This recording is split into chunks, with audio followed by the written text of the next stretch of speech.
Hello everyone, welcome to Momma Jo's Kitchen, especially if you're new here, but if you're not new here, thanks for coming back. Hey, you know how I like quick and easy, and Michael's going to be home here very shortly and he's going to be starving. So I got the idea, I'm going to attempt to make him, it's going to be like Arby's French dip and Swiss sub. And if you've ever had Arby's, of course they use very, very thinly sliced roast beef. Now, I don't have thinly sliced roast beef, but what I do have is, I think it's called Milanese. And it is beef top round, extra thick, cut for Milanese. And from my understanding, a lot of times they use this meat, to kind of dip it in an egg and breadcrumbs, and they fry it. But I tell you what, I've always used this meat for, because it's very thinly sliced, is I have a recipe on my website, and my youngest son absolutely loves it. It's an Asian dish with noodles and peanuts and everything.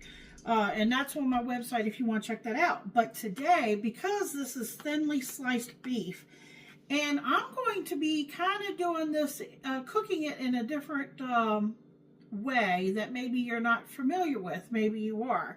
And we're going to be using the stove and the oven to make this. So the first thing that I want to do is, because I'm not sure if this meat's going to be tender or not, I'm going to open it directly from the package. As you can see, there's no like blood or anything, there where we need to, pour anything off. But what I am going to do is, I have a bowl here, as you see, and I'm going to put this in the bowl, and you'll see where I'm going with that. See how nice and thin that is? Okay, I don't want them stuck together, because I'll be cooking them separately. So we'll try it. I think it's still a little bit frozen there. I don't want to tear all my sheets up. Okay, I'm trying not to tear it too bad here. Okay. We're going to soak it in a solution of water.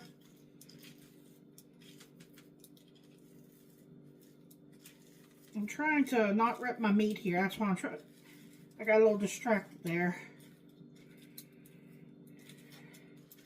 A solution of water and baking soda. And that might seem a little strange, but that is to help tenderize our meat. Because the last thing Michael wants is to have a tough sandwich. Which I can't blame him. There we go. And if you saw the thumbnail, or the picture at the beginning, you're going to need some sub rolls. You'll need some Swiss cheese. And we are going to make a dip for the subs. I know that's whenever I do go to Arby's. I don't go there often, but when I do, I have gotten the French dip and Swiss, and it's pretty good.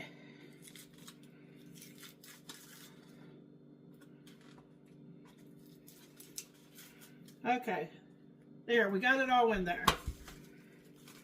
Let me see, how much was that? That was, I'm trying to get the packaging here so I can read it to you. It was a little over, it was about 1.5 pounds. Okay, so let's just pour the water over the meat.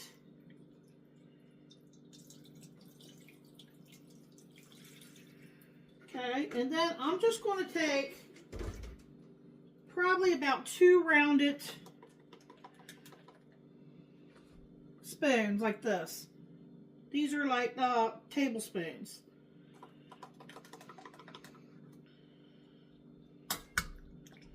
Okay, and then I'm just going to kind of stir it to incorporate. And then I'm going to walk away from this for probably about 15 minutes. Okay, I'm just stirring everything.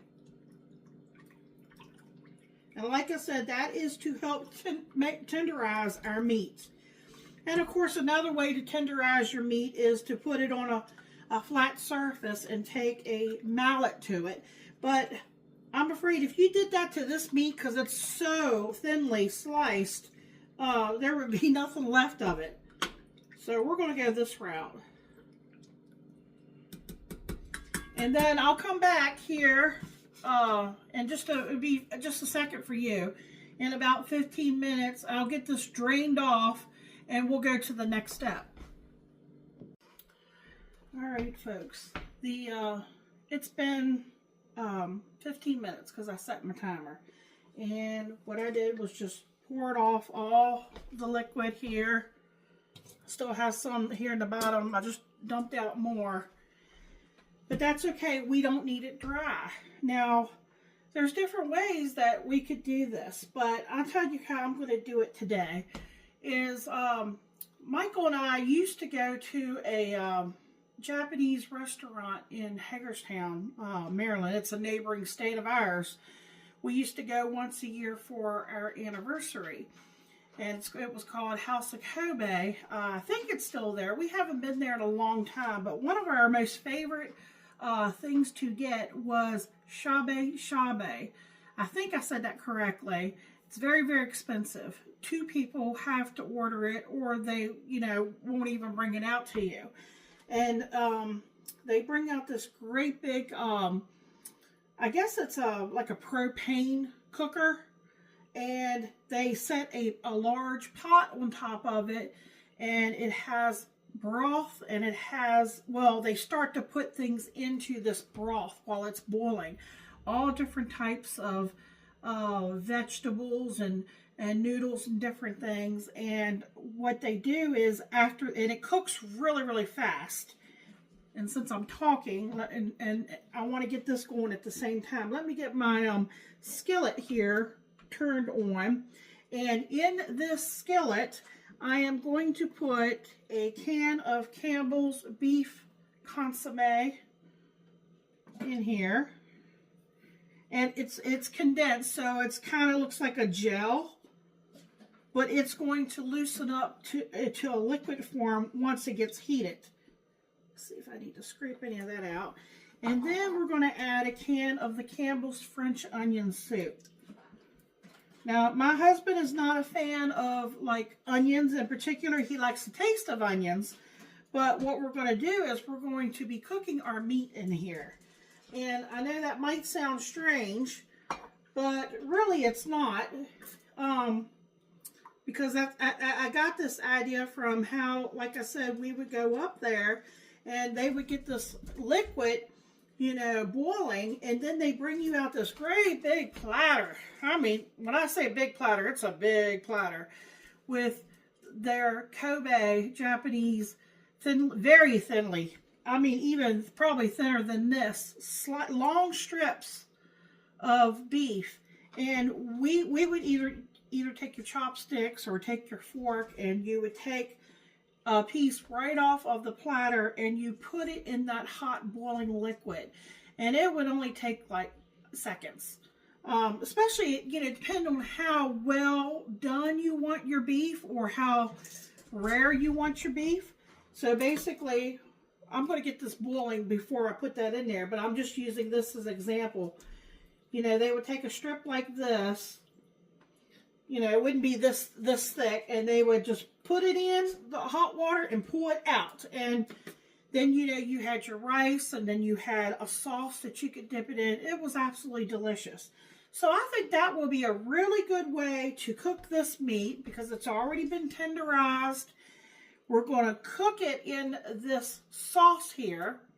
Then I'm going to take it out and I'm going to put it in this baking dish with the lid to keep it warm. And this, as it's cooking in here, is also going to give more flavor to the broth. And this is the broth that I'm going to put in a ramekin for Michael to take when we're going to put the subs together. You know, the French dip with the Swiss cheese. We're going to get those into the oven. So once I get this temperature up where it's hot enough and I start cooking this, I'll bring you all back. All right, I don't know if you all can see that's boiling over here. I did turn it down a little bit because I don't want all my liquid to boil off, because we're gonna want some of that for Michael to dip his subs in. So what I'm gonna do is I'm just gonna lay this directly in there. And like I said, don't worry about it getting too done. We don't want, you know, we don't want it tough. And besides, not only is it going to cook here, see it's already starting to turn color. I'm going to turn it over. I'm going to put it in here, and we're going to also finish them off in the oven, just long enough really for the cheese to melt.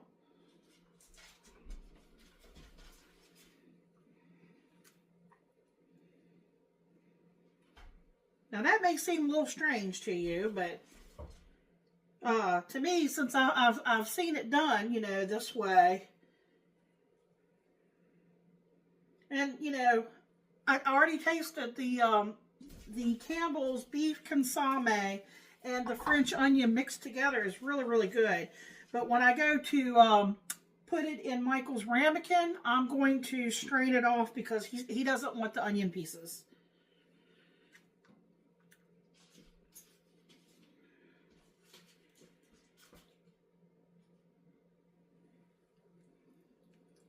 That's all there is to that. See that? And I'm going to do that to the next piece. And like I said, don't boil it too hard. You know, you want it to cook the meat. You want it to be on a slow, like simmer, boil. But we want to save some of that broth for dipping in.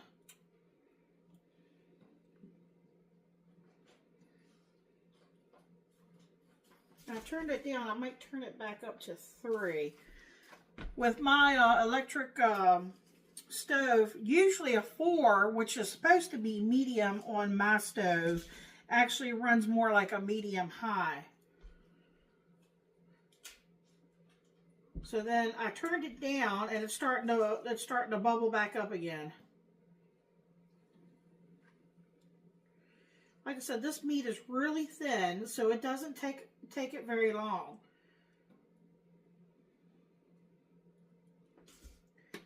Okay, I'm going to do that just like that with the rest of the meat, and then cover it with the lid to kind of keep it warm.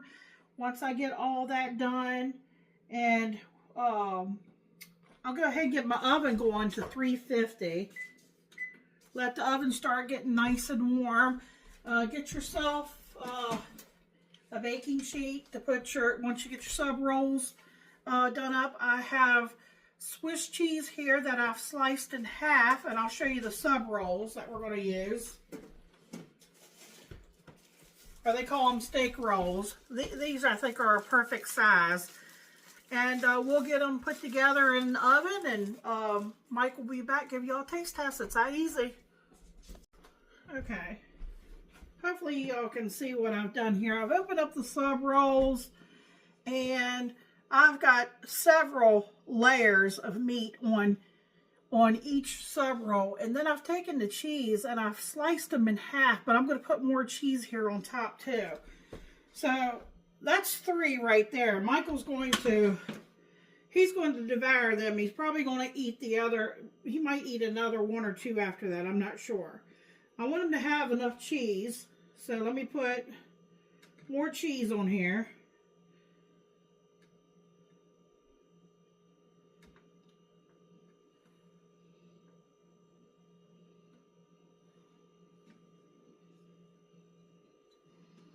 The oven has preheated already.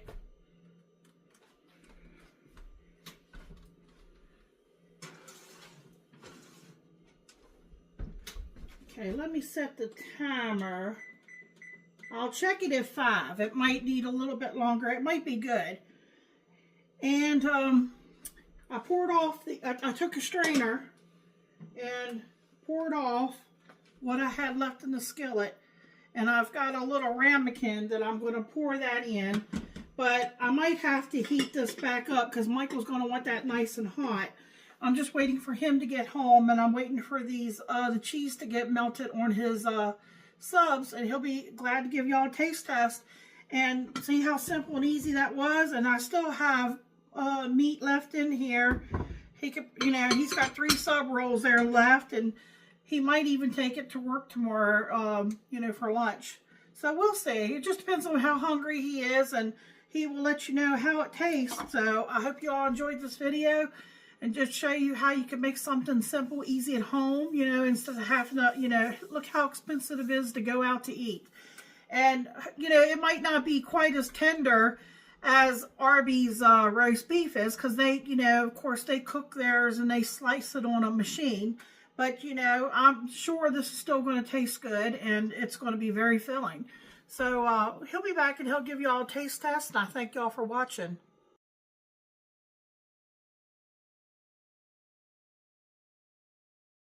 How you doing, YouTube? Look at this bad boy. Here to taste test the French dip Swiss subs.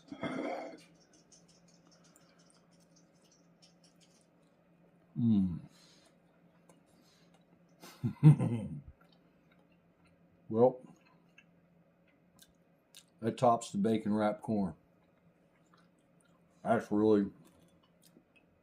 next level. We want to know if the meat is tender or tough. Tender as all get out. The cheese with it, perfect mix. I like the fact the bun's been toasted a bit. Absolutely excellent. The dip is amazing. Good beefy flavor. Like, comment, share, subscribe. Check out Momma Jo's video where she makes it. Check out all her videos. Come back and get you some. Thank you. Good night. That's really good.